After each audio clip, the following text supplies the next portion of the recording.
आज दुमका में बाबूलाल मरांडी ने भरी हुंकार, तंज कसा जेएमएम सरकार पर। उन्होंने साफ साफ कह दिया कि अपराधी और दलाल ही चला रहे हैं जेएमएम सरकार। कोई भी काम लीगल तरीके से नहीं होता है, जनता बेहाल है, परेशान है, पर जेएमएम सरकार को उनकी जरा भी तनिक भी परवाह नहीं है। और उन्होंने 3 मुद्दों पर अपनी टिप्पणी की। पहला मुद्दा कहा, वरिष्ठ पदाधिकारियों पे, एसपी हो, डीआईजी हो, आईजी हो, सब कठपुतली बन चुके हैं जेएमएम सरकार की। उन्होंने साफ साफ कहा, अगर जेएमएम सरकार से कोई भी गलती होती है तो उसका पर्दा करने के लिए आईजी, डीआईजी, एसपी सब चले आते हैं। तो बाबूलाल मरांडी ने इस चीज पे कहा है कि अगर हमारी सरकार आती है, किसी को भी बख्शा नहीं जाएगा। रिटायरमेंट के बाद भी उनको जिंदगी जो है मुजरिम की तरह काटनी पड़ेगी। दूसरी बात उन्होंने की है बढ़ते आपराधिक और हत्याएं के बारे में। सिविल कोर्ट के अधिवक्ता मनोज कुमार झा हो, रूपा तिर्की थाना प्रभारी हो या जस्टिस आनंद हो, किसी को भी बख्शा नहीं जा रहा है, किसी को भी। दुमका में एक लड़की को मौत के घाट उतार दिया जाता है। उस पर बाबूलाल मरांडी जी कहते हैं, जब थाना प्रभारी, वकील और जस्टिस को न्याय नहीं मिल सकता तो आम जनता का तो भगवान ही मालिक है। कानून की रक्षा करना पुलिस का काम है, पर जो रक्षक है वही भक्षक बन चुकी है। और तीसरा मुद्दा उन्होंने रखा धनबाद के एसपी पर, संजीव कुमार पर। उन्होंने साफ साफ कहा कि धनबाद के जो एसपी हैं, कुछ दिनों पहले वो पलामू में पोस्टेड थे और एक बिहार के बुजुर्ग का अपहरण केस उनके पास आया था, जिसमें 10 लाख रुपए की फिरौती मांगी थी और फिरौती दी गई थी, पर फिर भी आरोपियों को नहीं पड़ सके और जेएमएम सरकार ने उन्हें एसपी के पद पे धनबाद में पोस्टेड कर दिया जाता है। वास्ता नहीं होता है, आते हैं, बालू वालों को बुलाते हैं, आपसे कितना पैसा उससे वसूलते हैं, पत्थर वालों को बुलाते हैं, कोयला वालों को बुलाते हैं। और अभी आपको बता रहे थे मनरेगा क्या क्या चलता है, ये सारे लोगों को। और फिर वो जो मुंबई वाला फिल्म आप लोग देखते हैं ना, गुंडा होता है और सबको बुलाता है, आपका कितना वसूल हुआ, आपका कितना वसूल हुआ, और उसमें हिसाब लगाते हैं। तो हमने कहा कि ये बात है, बोला कि हाँ यही बात है। तो ये इस झांसी की स्थिति है, झारखंड की स्थिति, अरे संथाल प्रगति की स्थिति है। और इसलिए मैंने कल कहा था कि अगर इस झारखंड को कैमरा खूब लोग लगाया सुनते, हम तो गए नहीं, वो हमको बता रहे थे। हमने बोला कि फिर क्या हुआ, तब तो नहीं होना चाहिए। बोला कि पहले हम लोग भी यही समझ रहे थे, लेकिन क्या हुआ, कुछ दिनों के बाद शायद विधायक जी को भी जड़ी बूटी सुना दिए होंगे। बोला कि आप तो वो कोई सीसीटीवी कैमरा काम ही नहीं करता है, फिर से वैसे ही सब कोयला बालू सब जा रहा है, पत्थर सब जा रहा है। भाई ये हालत है इस प्रदेश की। अब यहाँ भी लोग बता रहे विजयपुर घाट से लेकर के कितना बालू घाट लगा हुआ है, रात भर गाड़ियां जाती है।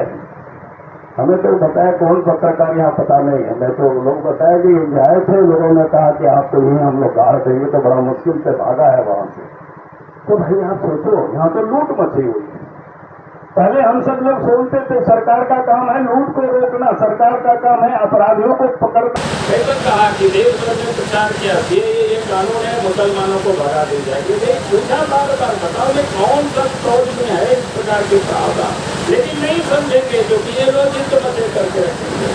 और बाद में शाहीन बाग हुआ, बाद में दिल्ली में दंगा हुआ, उस समय जब अमेरिका के राष्ट्रपति भारत आए हुए थे, ये लोग ऐसे ही लोग राजनीति करते हैं। किसानों को लेकर के आप देखे होंगे कैसे आंदोलन करके आवाज उठाते थे। सरकार कहती है तो बताओ कि कौन से क्लोज थे किसानों की जमीन जा रही है, जब किसानों के लिए अतिरिक्त सारी व्यवस्था की हुई है, तो उस पर बात नहीं करना है, ऐसे ही प्रचार करना है। तो देश के प्रधानमंत्री कह रहे क्योंकि कोरोना है या आप जिसके कह रहे हैं उस पर भी चर्चा हो, कोई दिक्कत नहीं है, लेकिन क्यों डरे हुए हैं? करेंगे जासूसी हो रहा है, कौन सा आप लोग गलत काम कर रहे हो, इतना भयभीत हो। अगर आपको गलत, इसका मतलब तो यही लगता है कि राहुल गांधी कहीं ना कहीं गलत कामों में फंसे हुए, तभी उनको इतना चिंता हो रही है कि मेरा फोन सेटिंग हो रहा है। भाई हम लोग तो कहते हैं कि सेटिंग हो तो करो यार, क्या दिक्कत है, कौन सा हम लोग गलत कर रहे हैं। हाँ, अगर हमने किसी से बात कर रहे हैं, प्यार भरी मोहब्बत भरी, अगर उसको आप ये बाहर करेंगे तो उस समय आपको समझाएंगे, उस समय ठीक करेंगे, और बाकी आपको जो करना है आपके पास है। तो जो बार बार देश के प्रधानमंत्री कह रहे हैं कि बहस करने को तैयार है, तो जानबूझ करके पार्लियामेंट को बाधित करना, नहीं करने देना, ये उनकी कोशिश है। विभाग का कंप्यूटर हैकिंग करके अपना नाम चढ़ा दिया। देखिए ये पता है कि संथाल प्रगना में पहले से ही ये पता है कि बड़ी तादाद में लोग उस टाइप कर चुके हैं, वो नागरिक भी बन रहे हैं। पिछले दिनों शायद अखबार में भी छपा था कि आप तो क्या कहते हैं सालधारी प्रखंड में हमसे पिछले दिनों लोग आए थे, लोग बताए, और अखबार में भी मैंने देखा है, किसी अखबार में छपा है, तो वहाँ भी जो जन्म प्रमाण पत्र बना रहे हैं, यानी जानबूझ करके ताकि उनको नागरिकता मिल जाए आगे, तो ये बड़े सुनियोजित तरीके से। आज क्योंकि हेमंत सोरेन के नेतृत्व में सरकार बना है तो उनको तो लगता है कि ये हमारे संरक्षक है, आसानी से हम यहाँ नागरिक बन सकते हैं, यहाँ के लोग बन सकते हैं, तो उसके प्रयास कर रहे हैं। हम सरकार से कहेंगे कि देश की जांच होनी चाहिए, और नहीं तो फिर हमने तो बार बार कहा कि सरकार तो आती जाती रहती है, कि आएगी हम लोग उसमें बैठ करके सब काम करवा लेंगे पूरी तरह से।